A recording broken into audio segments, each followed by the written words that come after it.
সম্মানিত উপস্থিতি, জুলাই আগস্টের এই গণ অভ্যুত্থানে যখন আমরা এই ব্রিটিশ শেখ হাসিনাকে বিতাড়িত করেছি, ঠিক তেমনি আমরা ভারতের আধিপত্যকে বিতাড়িত করেছি। যখন ভারত বুঝতে পারলো ভারতের আধিপত্য আর কাজ করতেছে না বাংলাদেশে, তখন ভারত এবং শেখ হাসিনা যৌথভাবে বাংলাদেশের বিরুদ্ধে একটি ষড়যন্ত্র লিপ্ত হচ্ছে।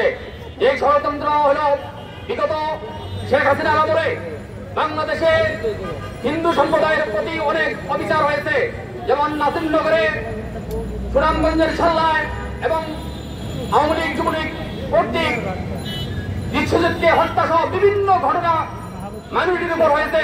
কিন্তু বাংলাদেশের যেই সনাতন ধর্ম অবলম্বী আছে তারা এবং ভারত থেকে কোন রকমের প্রতিবাদ দূরের কথা কিছুই করে নেই।